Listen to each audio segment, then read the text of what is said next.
आखिर क्यों हंसने लगा था मेघनाद का कटा सिर? महर्षि वाल्मीकि द्वारा रचित हिंदू धर्म ग्रंथ रामायण में उल्लेख मिलता है कि रावण के बेटे का नाम मेघनाद था। इसका एक नाम इंद्रजीत भी था। दोनों नाम उसकी बहादुरी के लिए दिए गए थे। दरअसल मेघनाद इंद्र पर जीत हासिल करने के बाद इंद्रजीत कहलाया और मेघनाद का मेघनाद नाम मेघों की आड़ में युद्ध करने के कारण पड़ा। वह एक वीर राक्षस योद्धा था।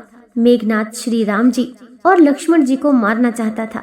एक युद्ध के दौरान उसने सारे प्रयत्न किए लेकिन वह विफल रहा। इसी युद्ध में लक्ष्मण के घातक बाणों से मेघनाद मारा गया।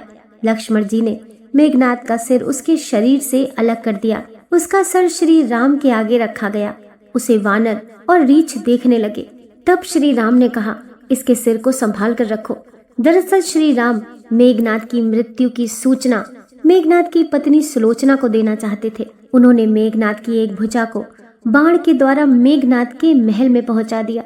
वह भुजा जब मेघनाद की पत्नी सुलोचना ने देखी तो उसे विश्वास नहीं हुआ कि उसके पति की मृत्यु हो चुकी है।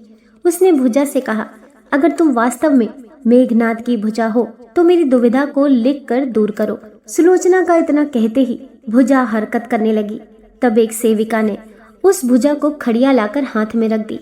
उस कटे हुए हाथ ने आंगन में लक्ष्मण जी के प्रशंसा के शब्द लिख दिए। अब सुलोचना को विश्वास हो गया कि युद्ध में उसका पति मर गया है।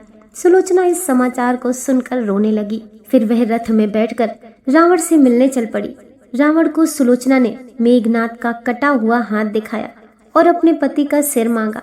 सुलोचना रावण से बोली कि अब मैं एक पल भी जीवित नहीं रहना चाहती। मैं पति के साथ ही सती होना चाहती हूँ। तब रावण ने कहा, पुत्री 4 घड़ी प्रतीक्षा करो, मैं मेघनाद का सिर शत्रु के सिर के साथ लेकर आता हूँ। लेकिन सुलोचना को रावण की बात पर विश्वास नहीं हुआ। तब सुलोचना मंदोदरी के पास गई।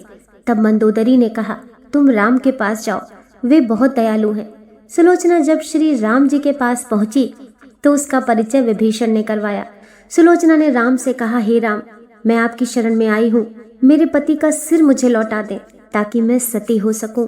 श्री राम सुलोचना की दशा देखकर दुखी हो गए। उन्होंने कहा कि मैं तुम्हारे पति को अभी जीवित कर देता हूँ।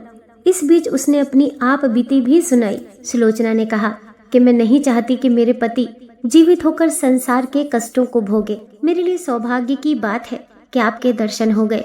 मेरा जन्म सार्थक हो गया। अब जीवित रहने की कोई इच्छा नहीं। श्री राम के कहने पर सुग्रीव मेघनाद का सिर ले आए, लेकिन उनके मन में ये आशंका थी कि मेघनाद के कटे हाथ ने लक्ष्मण का गुणगान कैसे किया। सुग्रीव से रहा नहीं गया और उन्होंने कहा, मैं सुलोचना की बात को तभी सच मानूंगा जब ये नरमुंड हंसेगा। सुलोचना के सतीत्व की ये बहुत बड़ी परीक्षा थी।